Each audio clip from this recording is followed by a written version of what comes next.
আজ আমাদের সঙ্গে রয়েছেন বিএনপি চেয়ারপারসনের উপদেষ্টা অ্যাডভোকেট ফজলুর রহমান। অ্যাডভোকেট ফজলুর রহমান এই সময়ের এক খুবই জনপ্রিয় মানুষ, যার কথা শুনতে চান, যিনি আবার সরকারের একটু সমালোচকও বটে। তবে আমরা অ্যাডভোকেট ফজলুর রহমান, আপনার সময়ের জন্য আপনি আমাদের সঙ্গে এসেছেন, সেজন্য আমাদের কৃতজ্ঞতা আপনি জানবেন। সাথে আরো রয়েছেন ব্যারিস্টার রুমিন ফারহানা। ব্যারিস্টার ফারহানা, আপনাকে আমাদের অনুষ্ঠানে স্বাগত জানাই। আপনি আমাদের সাথে যুক্ত হয়েছেন, সেজন্য আমাদের শুভেচ্ছা ও কৃতজ্ঞতা জানবেন। অনেকগুলো বিষয় নিয়ে আমরা যেহেতু আলোচনা করতে চাই, আমরা কিছু বিষয় নিয়ে আপনাদের দুজনের কাছে একই প্রশ্ন করতে চাই আমি, যে আপনি আওয়ামী লীগের এজেন্ট, কেউ বলছেন আপনি বিএনপিকে আওয়ামীকরণ করতে চাইছেন। আমাদের প্রশ্ন, আপনি যেভাবে বক্তব্য রাখছেন সম্প্রতি, এই বক্তব্য কি আপনার দল আপনাকে সমর্থন করছে কিনা, বা আপনার দলের পক্ষ থেকে কোনো কিছু বলছে কিনা? অনেক সময় মনে হচ্ছে যে আপনি আওয়ামী লীগের ভয়েসে বা কণ্ঠে কথা বলছেন, বা আওয়ামী লীগের সুরে সুর মিলিয়ে কথা বলছেন। ফজলু ভাই, আপনি যদি আমাদের একটু বলতেন। আমি আওয়ামী লীগের সুরে কথা বলি, আমার দলকে আওয়ামীকরণ করার চেষ্টা করছি। এত বড় মানুষ যে আমার কথায় বিএনপি আওয়ামী লীগের আওয়ামীপন্থী হয়ে যাবে, তাহলে তো আমার মতো এত বড় মানুষ আর এই দেশে নাই। আসলে আমি যদি আমার দলের বিরুদ্ধে কথা বলতাম, তাহলে তো আমার দল তো একদিন আমাকে জিজ্ঞাসা করতো। আপনারা কি কোনো পত্রিকায় বা কোনো টকশোতে বা কোনো ইউটিউবে দেখেছেন যে আমার দল আমাকে জিজ্ঞাসা করেছে যে আপনি কেন এইরকম কথা বলেন? কারণ আমি জানি আমার এই দলটি, বিএনপি একটা লিবারেল ডেমোক্রেটিক ফ্রন্ট বা প্ল্যাটফর্ম, পার্টিও বলে অনেকে, লিবারেল ডেমোক্রেটিক।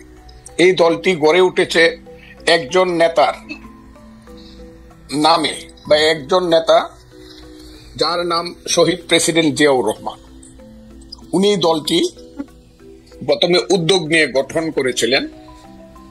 তখন আমি ওই দলে ছিলাম না, এটা না থাকাটা কোনো অপরাধ না। আমি তখন ছাত্রলীগের প্রেসিডেন্ট ছিলাম, বা ছাত্রলীগ করতাম, বা আওয়ামী লীগ পন্থী বা বঙ্গবন্ধু, সেটা ভিন্ন ব্যাপার। কিন্তু আমি আওয়ামী লীগ ছেড়ে যখন আমি বিএনপিতে গেলাম, সবকিছু জেনে শুনেই বিএনপি আমাকে ওখানে নিয়েছে। এবং বিএনপিতে যখন 2018 সনে আমাদের নেত্রী, দেশ নেত্রী বেগম খালেদা জিয়া জেলে চলে যাবেন 8ই ফেব্রুয়ারি 2018 সন, এর 5 দিন আগে 3রা ফেব্রুয়ারি লা মেরিডিয়ানে একটা মিটিং হয়েছিল উত্তরায়। ওখানে বাংলাদেশে শুধু আমাদের নেত্রী, দেশ নেত্রী বেগম খালেদা জিয়া সবাইকে বলেছে, আমি শুধু আজকে একজনের বক্তব্য শুনবো, ফখরুল ইসলাম আলমগীর, তুমি অ্যাডভোকেট ফজলুর রহমানের নাম ঘোষণা করো। কাজে যিনি সব আমার মাথার উপরের সমস্ত স্থায়ী কমিটির নেতাকে রেখে শুধু ফজলুর রহমানের বক্তৃতা শুনতে চায়, আমার কথায় দলের ক্ষতি হবে এবং দল আমার কাছে জানতে চাবে আমি কি বলেন। না, এটা দর্শকদের কথা। আমাদের মনে হয় যে আমি ওই দর্শকদেরকে চিনি। আমি যেদিন থেকে মুক্তিযুদ্ধের পক্ষে কথা বলা শুরু করলাম, সেদিন থেকে প্রধানত আলবদর রাজাকারের ছেলেরা এবং নাতিরা, তারা সব মিলিত ভাবে আমার বিরুদ্ধে কথা বলা শুরু। এর আগে আমি সবারই কিন্তু সবচেয়ে জনপ্রিয় ছিলাম। আচ্ছা, এই দেশে যে 5ই আগস্টের আন্দোলন হয়েছে, আমি চ্যালেঞ্জ করলাম, মাসুদ স্বীকার করে, আমার সন্তান তুল্য স্বীকার করবে জানি না, দেশের ভিতরে আমি হাসিনা সরকারের বিরুদ্ধে যা করেছি এবং বলেছি, কোন বাপকা বেটার সেই বুকের পাটা নাই, প্রত্যেক মুহূর্তে মৃত্যু চিন্তা করে সব কথাগুলো আমি বলেছি। ঠিক আছে ফজলু ভাই, আমি শুধু 2-3টা জিনিস একটু খালি ক্লিয়ার হওয়ার জন্য। এক হচ্ছে যে আমিও আপনার সাথে একমত, হয়তো আপনার কথাগুলি জামায়াতের এগেইনস্টে গেলে জামায়াত এবং তার ছাত্র সংগঠনের লোকেরা নানা ধরনের কথা বলতে পারে। আমি শুধু 2-3টা জিনিস একটু কুইকলি জানতে চাই। 90-এর গণ আন্দোলনের পরে 3 জোটের রূপরেখাতে যখন ছিল, কোন দলই স্বৈরাচার বা রাজাকারদের কাউকে নিবে না। বিএনপি সবার আগের থেকে গিয়ে যখন তাদেরকে নিল, বা 2001 সালে যখন তাদেরকে পতাকা দিল গাড়িতে, তখন কি আপনি একইভাবে প্রতিবাদ করেছিলেন? আমি প্রতিবাদ করা না করার প্রশ্ন না, তখন আমি বিএনপি করতাম না। তখন আমি বাংলাদেশে কৃষক শ্রমিক জনতা লীগ নামে কাদের সিদ্দিকী সাহেবকে নিয়ে, বীরুত্তমকে নিয়ে আমি একটা নতুন দল করেছিলাম, যার নাম কৃষক শ্রমিক জনতা লীগ। এবং 2001 সনে আমি গামছা মার্কার নমিনেশন নিয়ে, গামছা মার্কা নিয়ে ইলেকশন করে আব্দুল হামিদের সাথে কন্টেস্ট করে, অনেকে বলে পাস করছিল, গণায় আমি ফেল করছিলাম, তাদের গণায়। আমার কথাটা বুঝেন, আমার ওইটা আপনি দেখে নিন, আমার সাথে গামছা মার্কা এবং নৌকা মার্কার ভোটের ডিফারেন্স কত ছিল। যাই হোক, আমি সেটা বলতে চাই না। কাজে আমার তখন প্রতিবাদ করা না করা, আমি তখন আরেকটি রাজনৈতিক দল করতাম। এখন যদি আপনি আমাকে 26 বছর পরে জিজ্ঞাসা করেন আপনি প্রতিবাদ করছিলেন কিনা, আমি তো সেদিন বিএনপি করতাম। এটুকু আমার জানা ছিল। আপনি যখন বিএনপিতে জয়েন করেন, তখন কি এই ব্যাপারগুলিকে এভাবেই দেখে আসতেছেন? তো আপনি যখন বক্তৃতা দিচ্ছেন, বেগম জিয়াও শুধু আপনাকে শুনতে চাচ্ছেন, তখনও কি আপনি এই ব্যাপারগুলিকে এভাবেই পাশে আসছেন? কেন আমি প্রশ্ন করছি, আমরা কিন্তু দেখেছি যে বিএনপির বর্তমানে যিনি ভারপ্রাপ্ত চেয়ারম্যান আছেন, তিনি বঙ্গবন্ধুকে পাক বন্ধু বলেছেন। একাধিকবার। তো সেইটা আপনার রাজনীতির সাথে ঠিক নাকি বিএনপি একটি বহু মতের দল? আমি বলি বিএনপি, আমি বললাম বহুমতের প্ল্যাটফর্ম, এখানে অনেক ফুল আছে এই বাগানে, অনেক ধরনের ফুল আছে। আমি সেখানে গেছি এবং কথা বলেই গেছি, তখন তারেক রহমান সব দেশে ছিলেন না। আমি যখন বিএনপিতে গেছি, দুনিয়ার কেউ বিএনপি করে না 2006 সনের নভেম্বরের পরে। আমার কথাটা খুব বুঝার চাই, কেউ বিএনপি করে না। জামাতও বিএনপি থেকে সেরে গেছে। আমি যখন বিএনপিতে গেছি তখন তারা দূরে দূরে চলে গেছে, 1-11 আইসা গেছে। আমার কথাটা বুঝেন, আমি তখন কিন্তু বিএনপিতে গেছি দুঃসময়ে, এবং আমি সব কথা বলে গেছি। আমার কথাটা খুব ক্লিয়ার। আমি দেশনেত্রী বেগম খালেদা জিয়ার কি বলবো কি করব আমি ক্লিয়ার বলে গেছি, আমি আপনার দল করব, আপনি আমাকে চান। দেখেন উনি কিন্তু এখনো জীবিত, কাজে উনি কথাটা লন্ডন থেকেও শুনবেন, সবাই শুনবে। আমি ওনাকে বলছি আপনাকে আমি সাংঘাতিক পছন্দ করি, মারাত্মক ভাবে। যখন আমি ছাত্রলীগের প্রেসিডেন্ট ছিলাম তখন আপনাকে আমি ভীষণ পছন্দ করতাম, আপনার নিজস্ব চিন্তাধারার জন্য। আপনি সব মানুষকে সম্মান করেন। তবে নেত্রী, আপনি যদি আমাকে নেন, একটা কথা বলে দেয়, আমি কোনো কারণে মুক্তিযুদ্ধের আদর্শের বাইরে যাব না, মুক্তিযুদ্ধের আদর্শের বাইরে যাব না। আমার মতো করে আমি কথা বলবো, এতে যদি আপনি আমাকে নেন নিবেন, তাহলে নিয়ে আমি সব কথা বলে গেছি। কিন্তু আপনারা, আমার মনে হয় যে ফজলু ভাইয়ের কথা আমরা সবসময় শুনে আসতেছি, দর্শকরা আজকে একটু পরিষ্কার হলেন। আমি ফজলু ভাই, আমি একটু প্রশ্নটা আপনাকে করে রাখি। আপনি মুক্তিযুদ্ধের আদর্শের বাইরে না যাওয়ার ব্যাপারে আপনার একটা স্পষ্ট অবস্থান আছেন এবং একটা জোরালো অবস্থান আছে। আমি আপনাকে প্রশ্ন করতে চাই যে 53 বছর পার হয়েছে মুক্তিযুদ্ধের পরে, 54 বছর টু বি এক্সাক্ট, মানে নাম্বারের দিক দিয়ে, মুক্তিযুদ্ধের আদর্শের বাইরে বা মুক্তিযুদ্ধের আদর্শের ভিতরে আপনি বাংলাদেশকে কতক্ষণ দেখেছেন, কোন সময়টাকে আপনি মুক্তিযুদ্ধের আদর্শের ভিতরে দেখেছেন, সেটা আমরা একটু। আমি সরকারের বিরুদ্ধে ক্রিটিক্যাল, এই সরকার যারা আনছে আমি এখনো চ্যালেঞ্জ করছি। আমি 15 বছর আওয়ামী লীগ সরকারের বিরুদ্ধে আমি যা বলছি, আমার নামে যে রাষ্ট্রদ্রোহ মামলা হয়েছে, আমাকে যে আমেরিকাতে নির্বাসনে রাখা হয়েছে, আমাকে যে জেলে রাখা হয়েছে, এই আমি 10 বছর বাড়িতে যেতে পারি নাই, মা বাবার কবর জিয়ারত করতে পারি নাই হাসিনা সরকারের সমালোচনা করার কারণে। আমি যতবার হাসিনা সরকারকে ফ্যাসিস্ট বলছি, ফ্যাসিস্ট বা যে শব্দটা, এটাই আমি প্রথম এস্টাবলিশ করছি সবার আগে। আমি একটা কথা সবসময় বলি, what Bengal things today, rest of India things tomorrow. Gokhale নামে একজন মহান ব্যক্তি এই কথাটা বলেছিলেন। আমি একটা বলতে চাই, আমি ওই দিন জনসভায় বলছি যে আমি যা বলি তার অনেকদিন পরে অনেকে সেই কথাটা বলে। এই সরকার ক্ষমতা আসার পিছনে, ক্ষমতায় বলবো না, দায়িত্ব পাওয়ার আসার পিছনে আমারও অনেক বেশি প্রচেষ্টা আছে, জীবন মৃত্যুর খেলা আছে। আমার ছেলেগুলো রাত্র 3টার সময় বাইরে হয়ে গেছে, খুঁজে পাইনি, 5 দিন বাসায় আসে না। এগুলো আমরা মাঠেও ছিলাম, বক্তব্য ছিলাম। ফ্রান্স বিপ্লব যে হয়েছে, বিপ্লবের কয়জন নেতার নাম আপনি বলতে পারবেন? কিন্তু বলতে আর রসু যারা ফিলোসফিক্যালি মানুষকে উদ্বুদ্ধ করছে তাদের নাম বলতে পারবেন। এই দেশে যারা হাসিনার বিরুদ্ধে আদর্শগত ভাবে মানুষকে উদ্বুদ্ধ করছে, আমি দাবি করি তার মধ্যে আমি শুধু একজন না, সবার মধ্যে আমি অন্যতম। আর বেশি বললাম না, বললে আবার নিজের ব্যাপারে বেশি ডুল পিটানো হয়। আমি প্রত্যেকদিন বলতাম আমার ওয়াইফকে, যে কোনো সময় আমি মরতে পারি, তুমি বিধবা হইতে পারো, ছেলেরা এস্টিম হইতে পারে, ভয় পাইবা না। এইসব কথা আমি আপনাকে বলি। আওয়ামী লীগের বিরুদ্ধে আমি যে ফাইট, আওয়ামী লীগ মানে 15 বছর হাসিনার বিরুদ্ধে, 15 বছর না, 96 সন থেকে শেখ হাসিনার বিরুদ্ধে। আমার 3টা ইলেকশন শেখ হাসিনা লুট করে নিছে। আব্দুল হামিদ আমার সঙ্গে 2টা ইলেকশনে ফেল করছে, তারপরে আমাকে ডিক্লেয়ার করে নাই। আমি স্বতন্ত্র ইলেকশনে 96 সনে আব্দুল হামিদের চেয়ে 5200 ভোট বেশি পাস করছিলাম। 96 এর ভোটটা গণলে এখনো প্রমাণিত হবে। আমি আওয়ামী লীগের প্রতি আমি এখন বলতেছি যে আওয়ামী লীগের লিখতে 10 বছর সময় লাগবে। আপনি কি শুনছেন আমার এই বাক্যটা? কতদিন যাবত শুনছেন? আপনি নিজে বলেন। আওয়ামী লীগের বলতে বলছি, আমি বলছি আওয়ামী লীগের হাইব্রিডরা। প্রথমত শেখ হাসিনা নিঃশর্ত শুধু ক্ষমা না, কি ক্ষমা চাইতে হবে যদি বাংলার মানুষ ক্ষমা না করে? আওয়ামী লীগের এই হাইব্রিড যারা কোনোদিন এই দেশে পলিটিক্স করতে পারবে না। এই কথাটা আমি বলছি, প্রতিদিন বলতেছি, এখনো বলছি।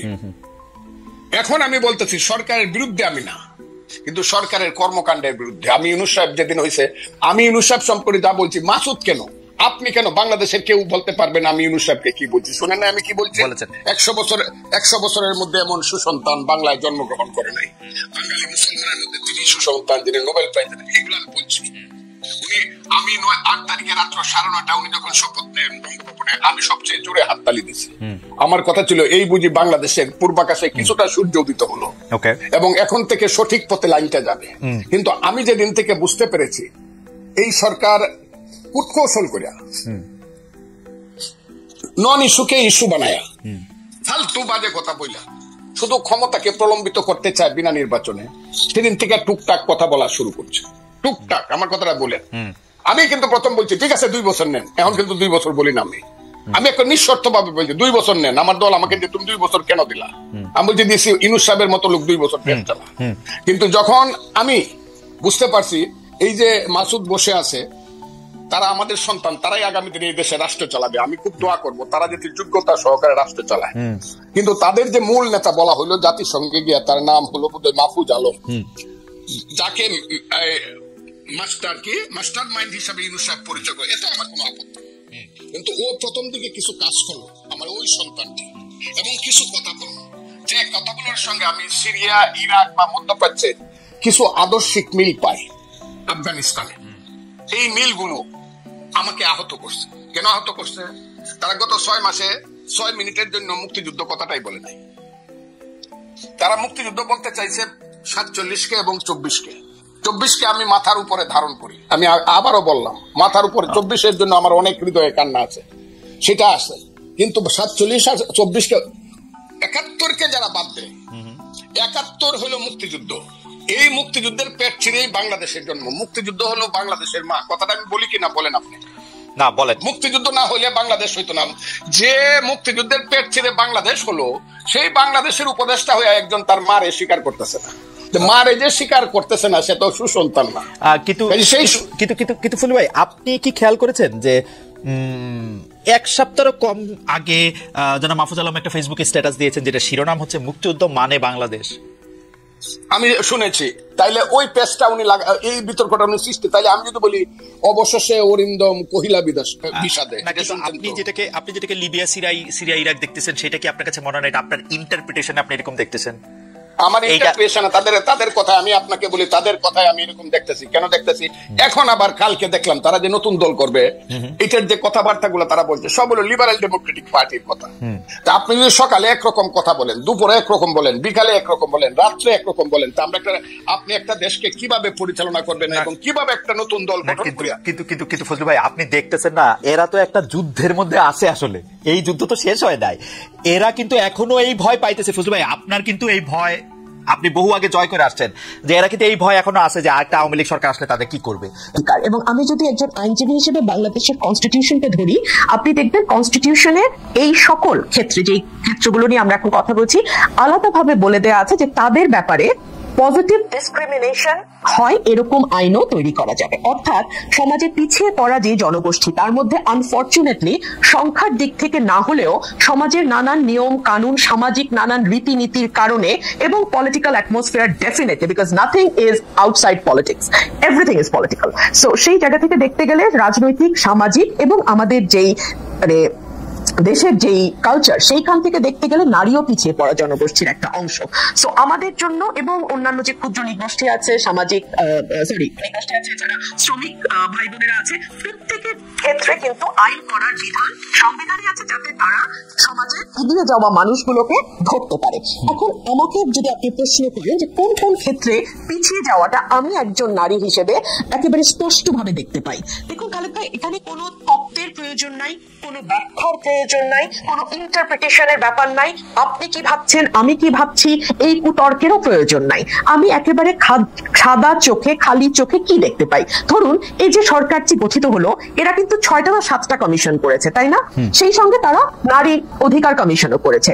প্রত্যেকটা কমিশনের রিপোর্ট নিয়ে প্রচুর তর্ক বিতর্ক হয়েছে।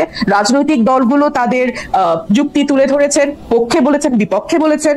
কিন্তু নারী কমিশনের রিপোর্ট বের হওয়ার সাথে সাথে যেভাবে বলা হলো যে এটা নিয়ে কোনো তর্কই হবে না, কমিশন বাতিল করো, এরকম কোনো আওয়াজ কিন্তু বেঁচে পারে না। আপনার কাছে কি মনে হয় না যে অন্যান্য কমিশনের রিপোর্টগুলি তো সরাসরি ধর্মীয় যে রীতিনীতিগুলি আছে, যে আদেশ নিষেধ বিধিগুলি আছে, সেই বিধিগুলিকে তো আসলে তার সাংঘর্ষিক হয়ে তো সেগুলি আসে নাই। তো এটা কি স্বাভাবিক প্রতিক্রিয়া না বাংলাদেশের ক্ষেত্রে? আপনি যদি মনে করেন এখন অন্য কমিশনের ক্ষেত্রে এরকম কোনো নীতি থাকতো যেটা আসলে ধর্মের সাথে সরাসরি সংঘর্ষ করতেছে বলে কেউ মনে করতেছে, তাহলে সেইটা প্রতিবাদ করতে পারবে না?